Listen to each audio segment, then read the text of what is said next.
is what I want. This is what. But the thing is about the Brownlow, right? Fucking boring. Yeah. Honestly, I nearly fell asleep. And also, it's not like, you know, I feel like the Brownlow used to be a bit more scandalous. And I like that it's become more of a class act type thing. It's like this, I don't know. I reckon you go, you do the red carpet, scoot and boot, head down to the casino, Yeah. do a couple of rounds of blackjack, and then back up. We're promoting. My Put nana $2 in. Nana taught me how to play the pokies.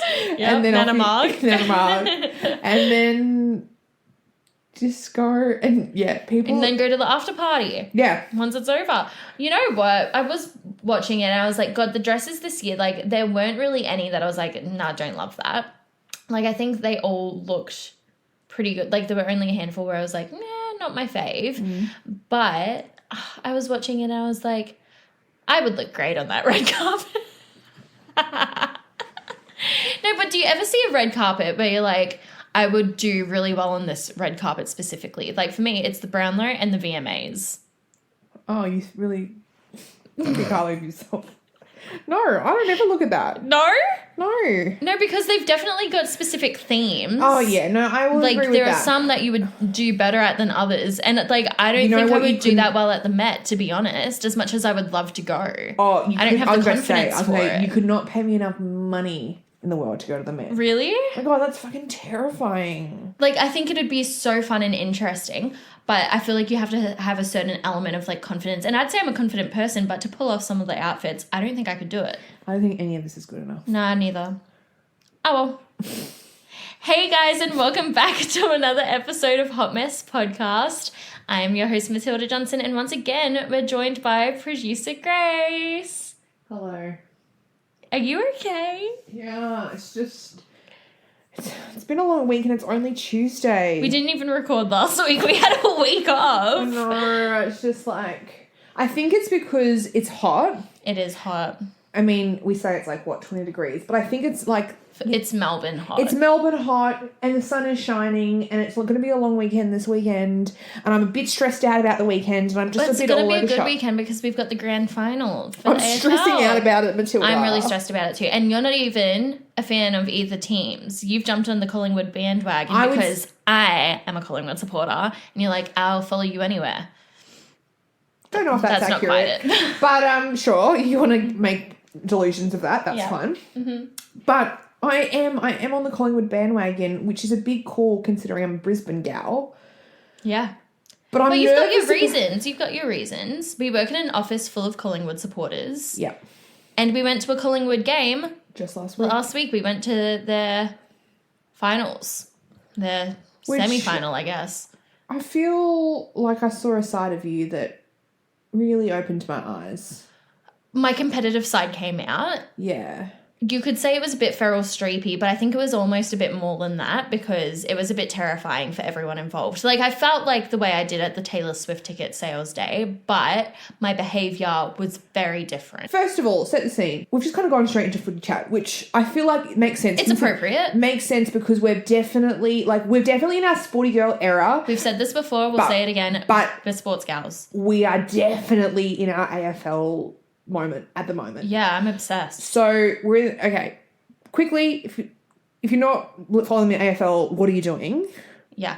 But it's a grand final this week. So 2 weeks ago, one of my mates and I went to the Carlton D's game and Carlton won by 2 points. Incredible, amazing, left floating on air. I think we manifested those tickets on the weekend. Yeah. And we ended up in incredible seats in the Collingwood section right next to the GWS. To be fair, we only really got them because I knew somebody who was selling their tickets in the members section. But hey, a win is a bloody win. A win is a win. We'll take it. We took it. We were there. And it's so true. It's only Delulu till it becomes Trululu. And it really did. It was great. It just happened. It just worked out for us. We were in the Collingwood section. We were surrounded by fans. Right behind the goals. Right behind the goals. We were up close and personal, maybe, 5-6 rows back? Yeah.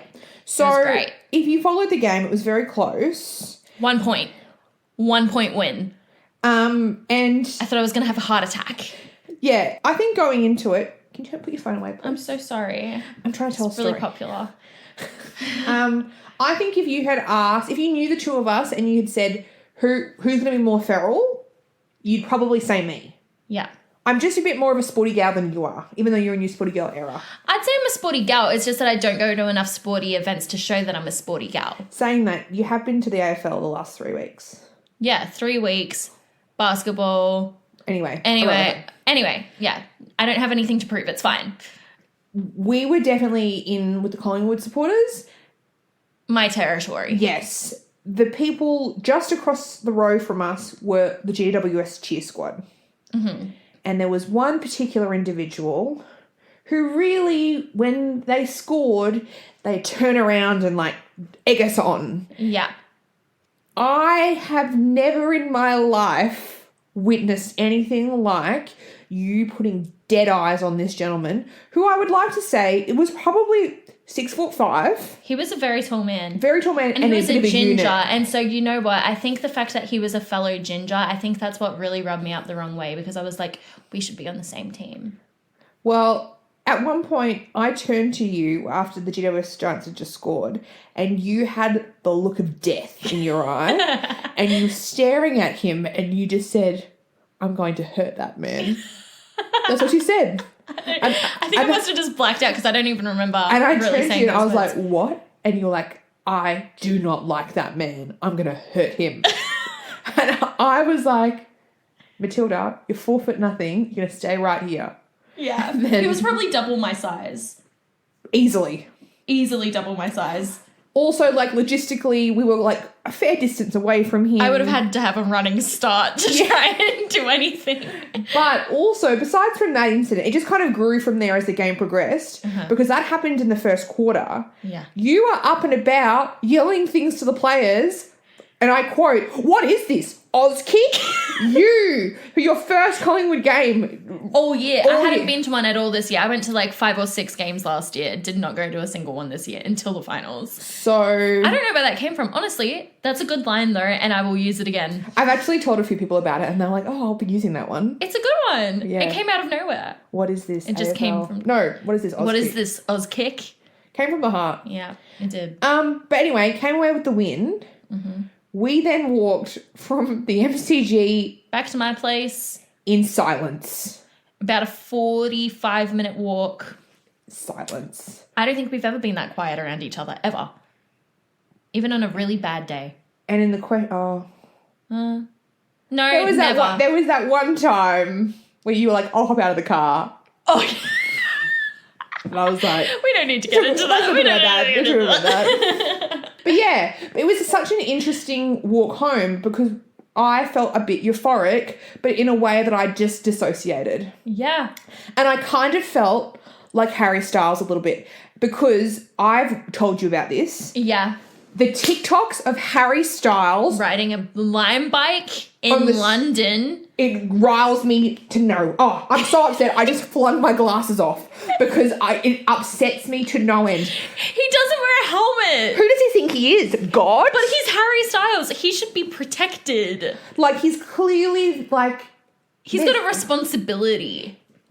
If you haven't seen the TikToks, he's just driving around on a fucking bike But also, behind, like, London double the buses. first time it happened, you were riled up. But now, I think I've seen him do it on multiple occasions now. I'm like, have you had your license suspended? Because why are you just on a bike going throughout London? But like London CBD, where there is traffic and stuff. I'm like, are you okay? Who do you think you are, Like, mate? I'm scared for his safety. Get back to reality. And I know this is like the dumbest thing because I'm like, there are way worse things that celebrities could be doing. But I'm like, Harry Styles, please put on a helmet. It's really pissing me off. You know what else is pissing me off? And I think there's a few things that I've been hyper-fixating on in pop culture this past year, and you've picked up on it a lot. Yeah. But currently, Joe Jonas and Sophie Turner, I can't even really get into it without actually getting riled up. Yeah. Because I've always been a Joe girly, but I'm like, no, Joe, like, I know it's like all over the media and we can believe what we want to believe and stuff, but I think he's the common denominator of the problems in his relationships.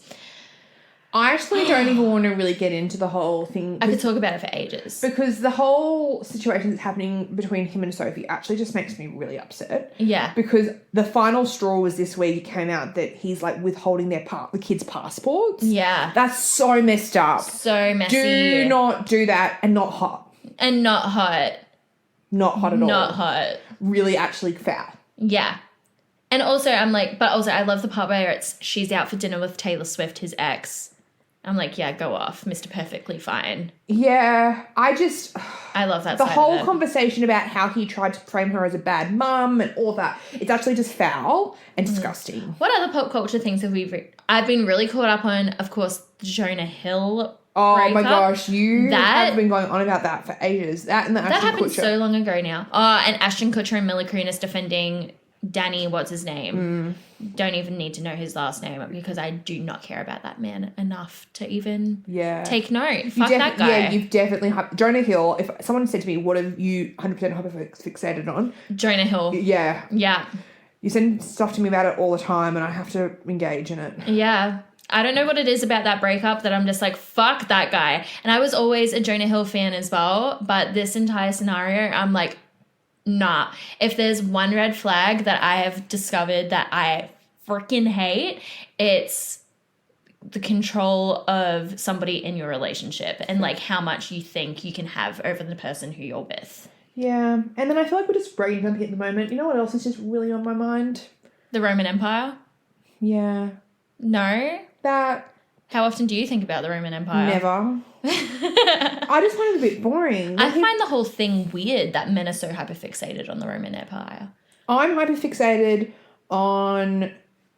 Hold on, I've got a list. I've wrote things down. Madeleine McCann is high up there for me. Madeleine McCann, for me, it's John Benet Ramsey. I mean, I can kind of feel like the two are somewhat the same. Yeah, I think it's like if you're a young girl and you've been kidnapped or murdered, that's the things, like, you know, as a woman, I think about those things. I also think... I've also thought that... John Benet was a bit before our time, a little bit. In my mind, I've also solved that crime like 600 times in my head. Right. Yeah. But I feel like... The brother did it. feel like... Yeah, the whole bits of the pineapple bit really threw me too. Yeah, same. And like the letter, like it was like over 2 pages long or something like that. The ransom letter. I'm like, nah, no way. The parents covered it up. It's interesting though, like I think a lot about Madeleine McCann. I think because I was a kid, like we were kids when it happened. And so stuff like that really... I mentioned this the other day, like Daniel Morecambe, which for me... I was a fair bit younger than him, but I think it was because he was in Queensland and that's where I grew up. Like it was such a big story. Yeah. Well, I found it interesting when I was in Europe last year that there were still photos up of Madeleine McCann's face as a child being like, have you seen this person in the airports? Oh, wow. And I was like, that's so crazy to me. jarring. It was really jarring because like I hadn't traveled by myself, so I was already nervous about that. Yeah. And then getting to the airport and seeing Madeleine McCann's face as a child on posters, and then there were a few where it was like, this is what she'd look like now. Do you think though part of it is because we're obviously here in Australia and part of it's removed, do you almost think of it as fiction? And I think so, and then seeing it and real? being like, oh, that's somebody's reality though, like that's quite an interesting experience. What I do find interesting about the whole Roman Empire thing is I asked maybe 10, 15 guys who I know personally how often they think about it. And most of them were like, oh, not that often. And I'm like, okay, but how's not that often? How often is that? Yeah. And they all said, oh, maybe once or twice a month. And I'm like, that's still fairly often to think about, like a random moment in history. Yeah, and it was actually like, I'm like, oh, like they gave examples. Like, of like, and I was like, or like I've not they thought about built like sewerage from the ground up, and like, you know, like the way they built these incredible structures and stuff. And I'm like, well, why do you think about that? I think maybe it's a thing about masculinity. I'm not sure. But I asked my dad the other day and he was like, oh, I was thinking about it today. And I was like, why? I suppose they might go, well, then why do you think about the Daisy Edgar Jones, Paul Mescal, Phoebe Bridges love triangle? And then I could talk about that for about 45 minutes. I could talk about that for so long. You know what else I could talk about? I've written a list. Oh, my goodness. A long list. Okay. Here we go. Okay. Tom Holland lip syncing to Umbrella. Okay. I think about that a couple of times a month. And every time I hear the song Umbrella, I do his choreography, especially Let the rain fall, and the rain comes down. Copyright. Anyway, okay. Yep, John Benet Ramsey, Madeleine McCann. Okay, your ex-best friend. I feel like women really hold on to the ex-best friend thing. Yeah. And I think it's just like an emotional attachment thing. Yeah, you can't really let it go, can you? I haven't had seriously bad friendship breakups, but if I've had even the slightest falling out with somebody, I will hold on to that and think about it all the time and think about, like, where did I go wrong? What could they have done better? And I will think about it. Like, and it'll really weigh on me. Yeah, I actually have I think also as we're getting older. And seeing, like, how you Life slowly progresses. detach from people as well. That's a tough one. Very much so, no. I agree Okay, with that. this is one I think about quite a few times a month. What? This could divide the nation. Nah, not really. I think a lot of women will agree with me. Dropping out of whatever you're doing, whether it's your job or university, to become a stripper. I think about that a lot because I know I would be really good at it. I can't say that for myself. Mm-hmm.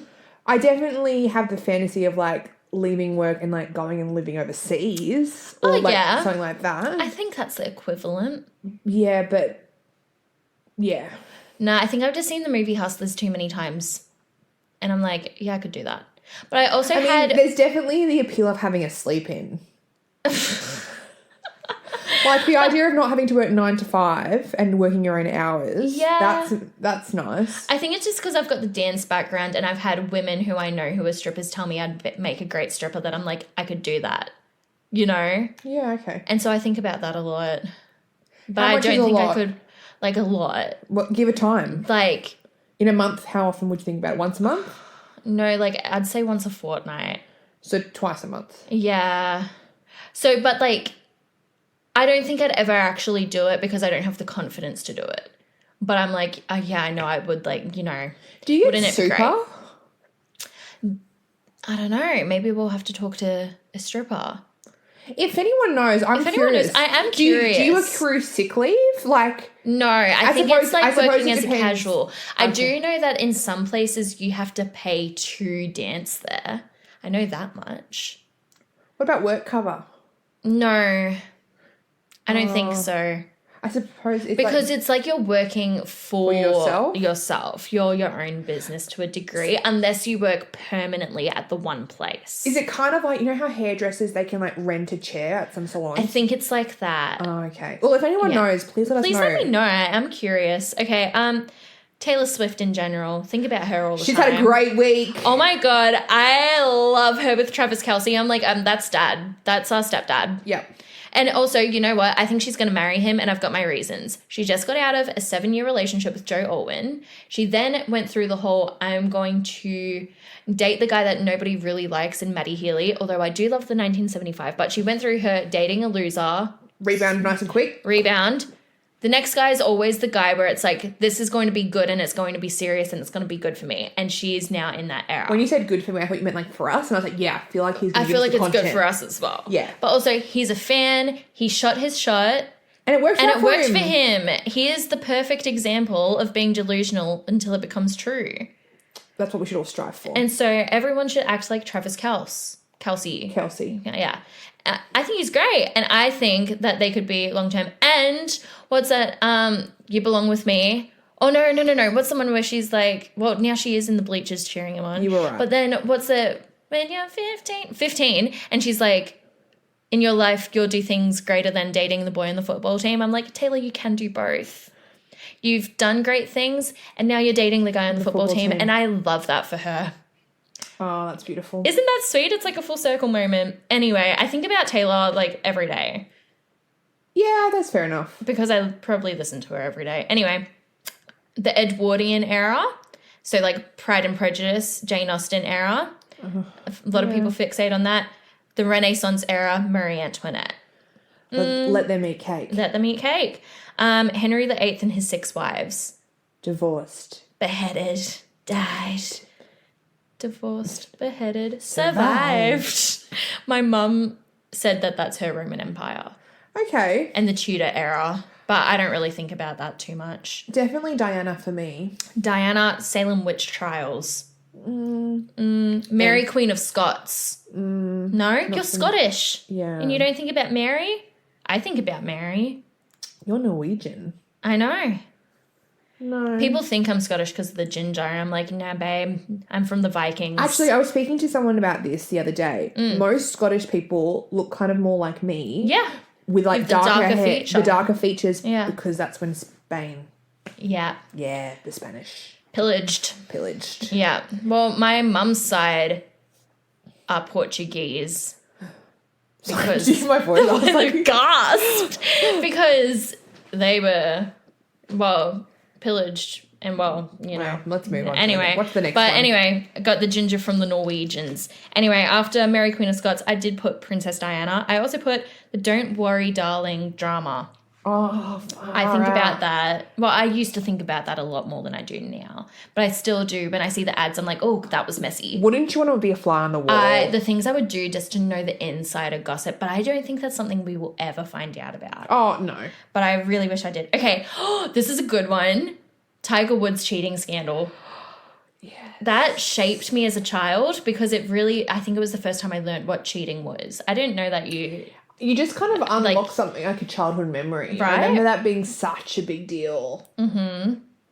Yeah. And then I've got a few movie monologues. I also think people were shocked because his wife was like really stunning. Yeah. Gorgeous. Beautiful. Yeah. And he cheated on her.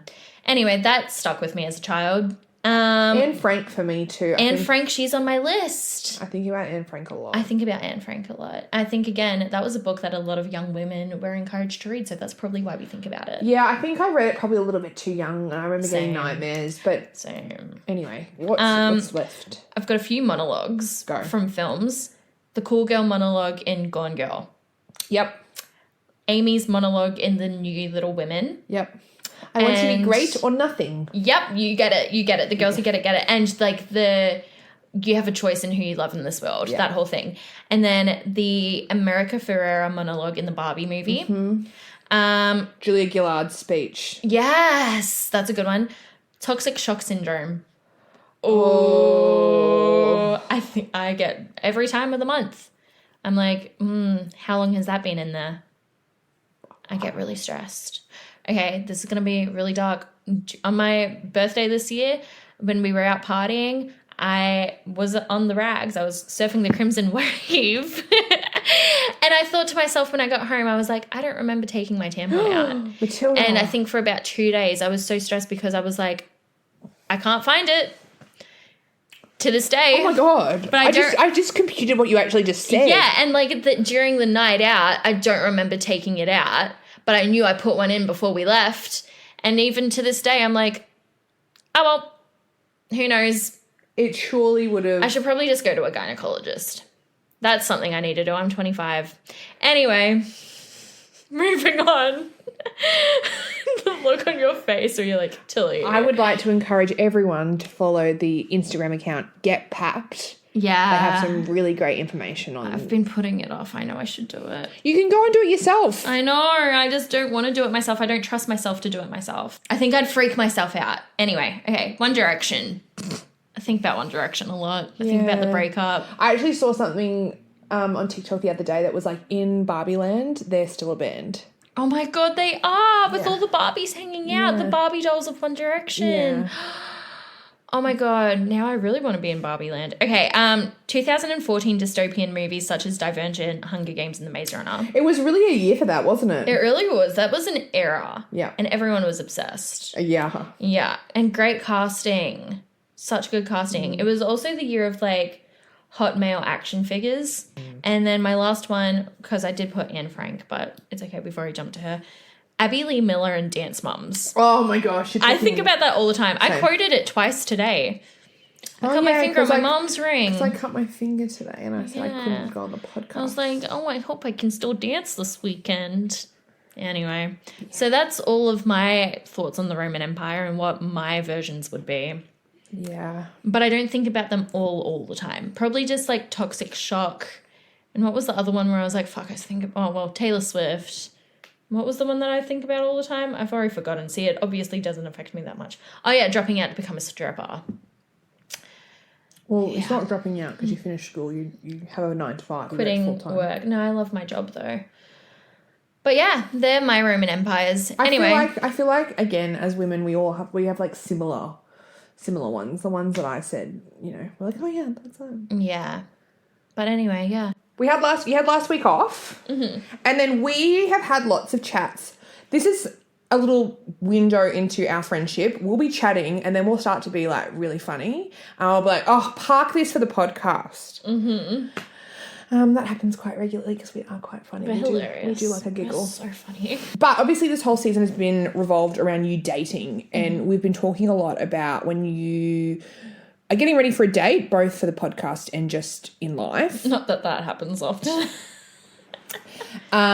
You obviously physically get ready, you do your makeup, you get changed, you do your hair. Shave. Whatever you do to feel like confident and, you know, put together and whatever.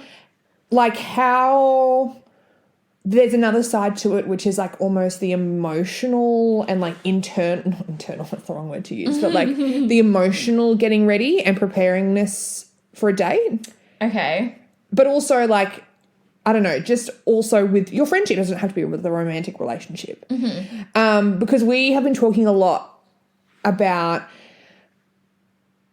what we see ourselves as being in when we're a part of a partnership, in terms of, you know, like we were on the train the other day and we were talking about, you know, what we want in a relationship and things like that. And I said to you, I was like, oh, you know, I'm just aware that like I'm not the fun one. And then you looked at me and you were like, what are you talking about? You are the fun one. Yeah.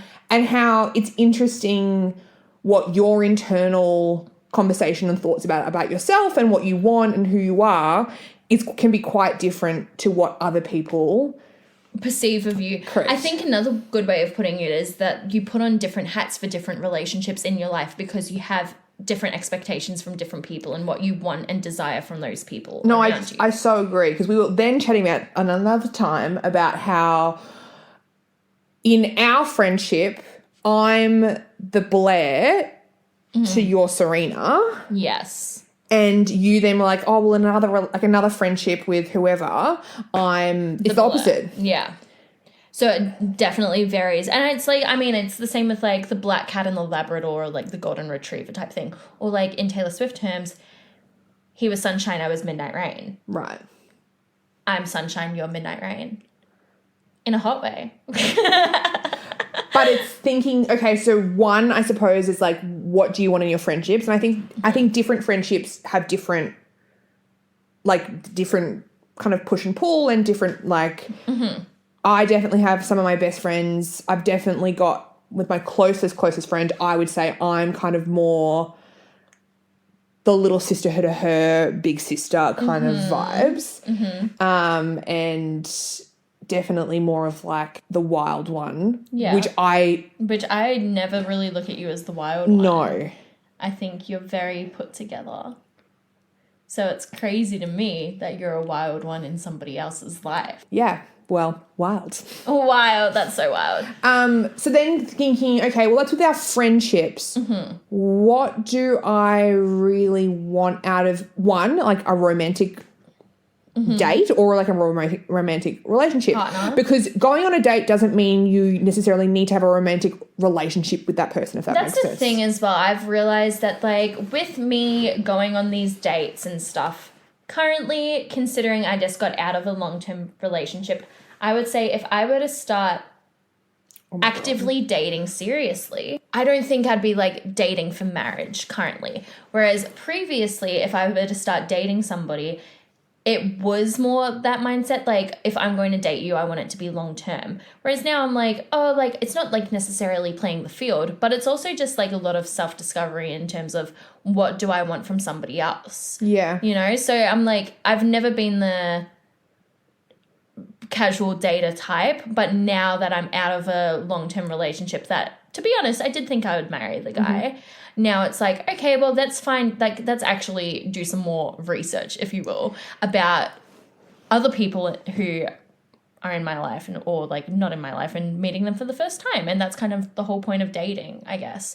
But it's interesting because I know there are a lot of my close friends who would say that they're only interested in dating if it is for the long haul. And they wouldn't really put in the emotional effort unless they could see it becoming something more than that, you know? And the thing is neither answer is right or wrong. Yeah, exactly. But I do think it's important before you put yourself in that situation whether To know what you want. 100%, because then you're going to be putting out, even without realizing it, those vibes. Mm-hmm. And I don't think it's fair for the other person involved. Yeah, unless they're on the same page. Agreed. I agree wholeheartedly. What would you say you are currently at? Like, would you be only interested in going on dates if you were wanting something long term, or are you just like a date for fun currently? Is it bad to say both? Well, I think you can be both, because it's like you can date for fun, and then if you actually really end up liking somebody, then it can turn into something more. Because I'd say that, like, I'm currently just dating for the fun of it, but if I were to meet somebody really great, I wouldn't reject the idea of it becoming more. Yeah, because the funny thing is, I was speaking to a friend the other day about something similar, and she basically was like, that for me, I couldn't even go there because I'm just not, I don't even want to have a thought of that, of a long-term relationship. Yeah. Whereas I'm kind of like not going to say yes or no to either.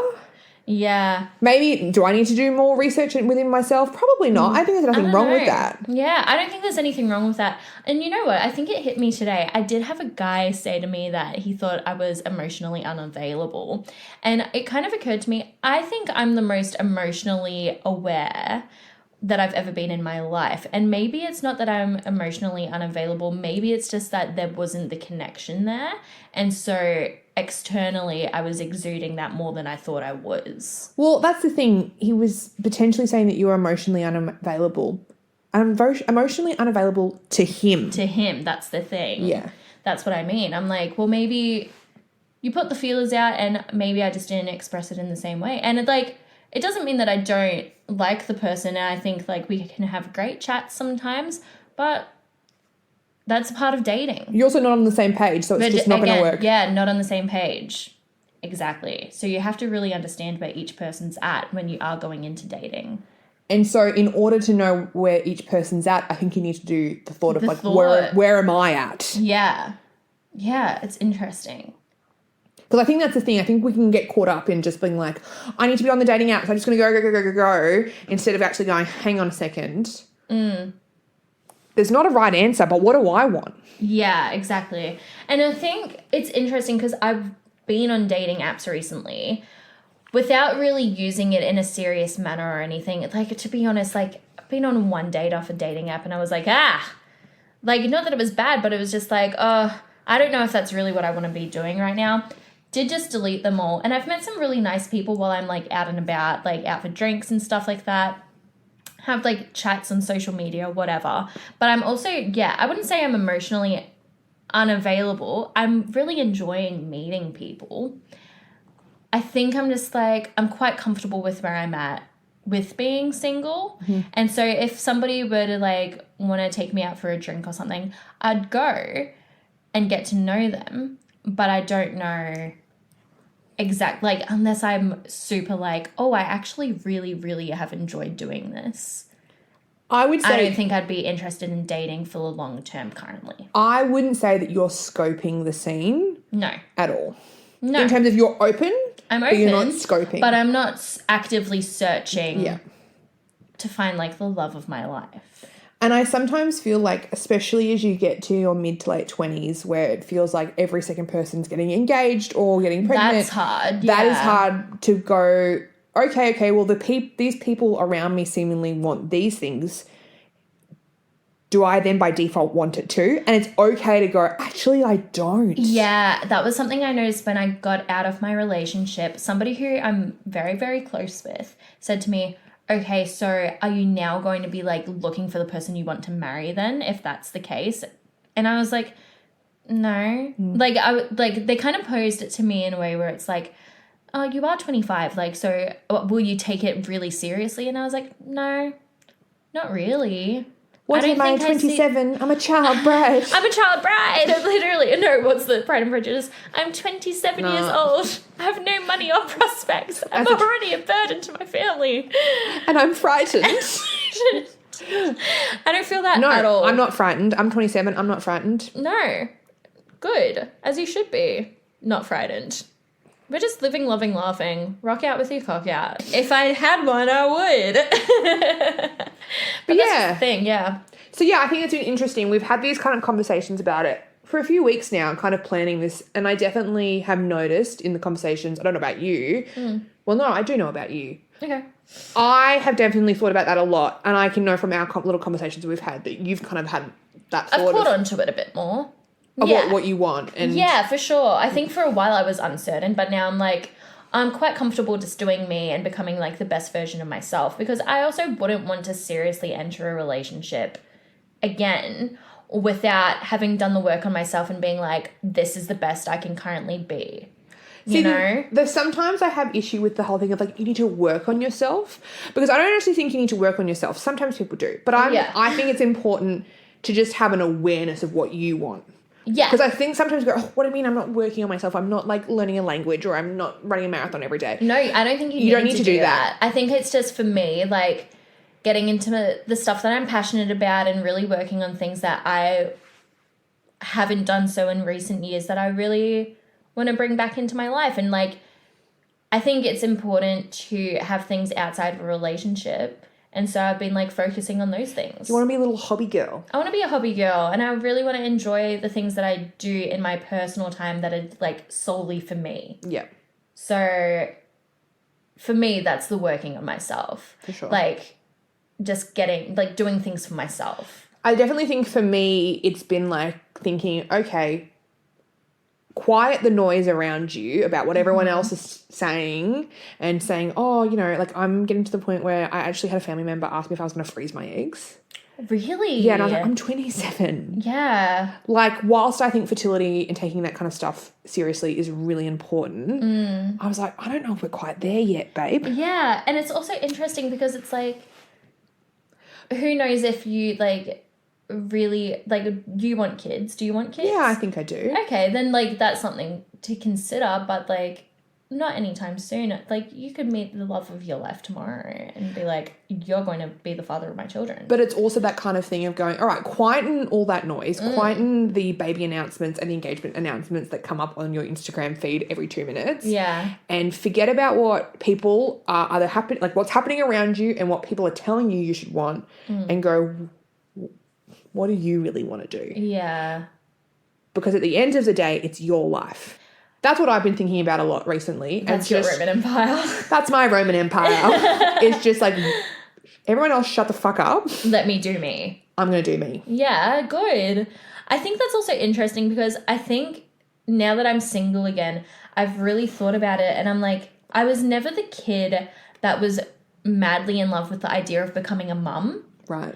And, like, I had a baby born or whatever, but I feel like I just did that because every other girl in my class had a baby born that they brought to school. Same. You know? Oh, my God. But then growing up, I've, like, even as a teenager, I was like, being a mum isn't, like, a massive appeal to me. And now, like, there are people in my life with kids or, like, who are currently pregnant and stuff.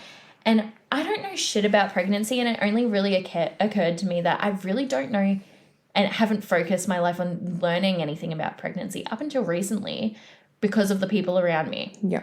And, like, they tell me, like, little details every day, and I'm like, what? Like, and it shocks me. And I'm like, I'm 25. Like, you'd think that I know some things. I'm so clueless to it. And I wouldn't say I have exactly, like, maternal instincts either. I'm quite happy being the cool aunt. And I'm genuinely, like, I don't know at this current point in my life whether, like, where I stand with, like, wanting kids and stuff. And I think it would take me finding, like, I don't know. I think it's a really beautiful sentiment to be with somebody and be like, the kids that we have are half of each of us. Like, it's half of me and half of the person I love. I think that's a beautiful sentiment. But I think until I find that person, I'm not, like, 100% like, I want kids. See, you know what's so interesting? I would say I'm quite maternal. Yeah, I'd say you are. And I've grown up. I've got a large age gap between me and my siblings. So I've grown up. I was born an auntie. In terms of literally, I was born and my eldest sister had her first child already. Yeah. So I've always kind of I've been around kids and babies since forever. And I haven't, so that could be a factor too. But the thing, it's almost done the opposite, where I'm probably more aware than the average mid to late 20-year-old on what is in that phase of life and what is involved. And I'm like, nah, I'm going to live, laugh, love my best little life until I don't know what's coming. Yeah. Obviously, I don't think you ever know. But you know what's so super interesting? What? How this conversation about being in a relationship has so quickly turned towards motherhood. No, I think that's such an interesting thing. Yeah. We didn't plan for that to go that way, but how very quickly it's gone from being in a I relationship. think it's also like that comes with the expectations from dating and stuff, because I think that can be quite polarizing as a young woman, meeting a guy and then like, I don't know, I've been out on dates and stuff and they're immediately like, so how many kids would you want? And I'm just like, whoa. Like, it always takes me aback a little bit. And I think maybe it does come from the fact that I've not had the maternal instincts. But I'm also just kind of like, I don't know, like, at the end of the day, it is my body. So I'm like, no matter who I'm with, I hope that they do respect that enough to be like, I don't know, like, understanding if, like, it's a one-and-done situation. Or, like, I feel like ideally if I were to have kids, I'd want two. But so that they've got a little friend, you know. But at the same time, I'm like, I don't know, like, until I'm with the person who I want to be with for the rest of my life, I don't know what I'm going to want to do in terms of children. Maybe that's just it. Maybe it's like, you know what, as she says in that song, when you know, what's her name? Lana Del Rey, about Margaret Qualley and what's his name? Jackie Antonoff. You can probably do, I think going into dating, you can just have a bit of a plan of what you want the picture to look like. Mm-hmm. That's probably the best work you can do. Mm-hmm. But you never know what it's going to really be like until you're in that scenario. But having the, like, blueprint is going to help you. Yeah. You never know. But when you know. But when you know. Exactly. I think what I want to do next is I really want to look into attachment styles and really learn what mine is, because I think that's kind of important. Because I know I've definitely got some sort of attachment style. This is perfect because I've just ordered a little book that's waiting for me at home called I'm Surrounded by Psychos. Is that what it's called? I thought it was Idiots. Sorry, I'm Surrounded by Idiots. Can be the same thing sometimes. Yeah, so I'll read that, then you read that. Okay, and we'll come back, compare notes. Yeah, great.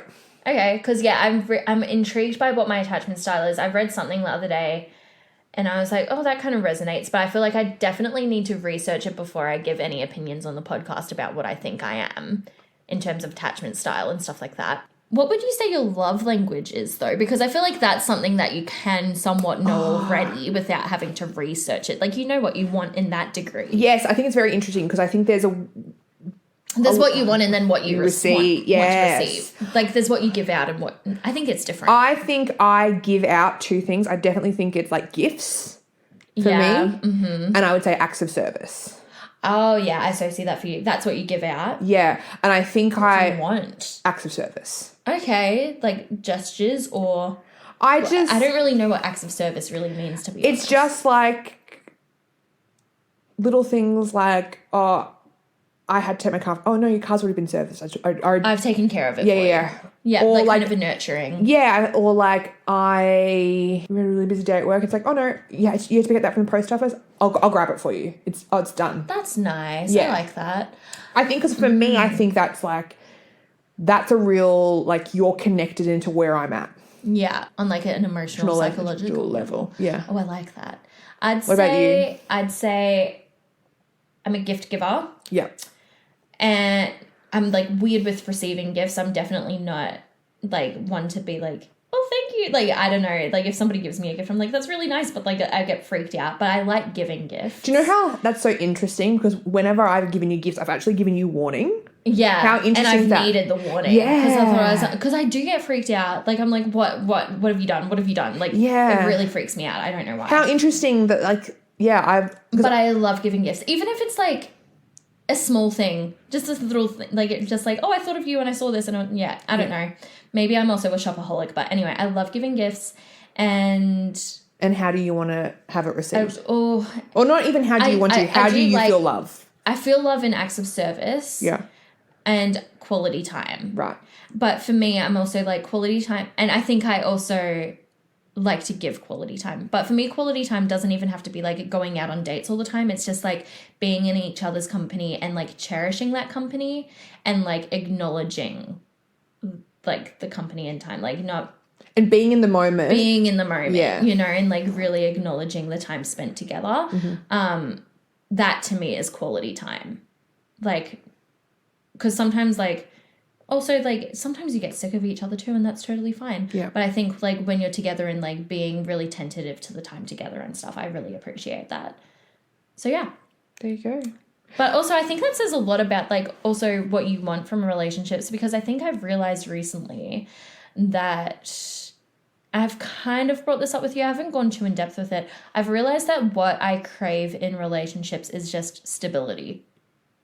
You have mentioned this. Yeah, and I think it's just an interesting thing of, like, just a comfort level with whoever you're with and, like, a kind of, like, a stability thing. I don't know. Yeah. I also think it's really interesting, like... And I don't know where that comes from. Like, I've got ideas of where it comes from. I was going to say, we can discuss we can discuss that off the podcast. podcast. But, yeah, I think definitely, like, stability is, like, what I seek from a person. Well, we've done the work. Yeah. Look at us. We've got homework. Yeah.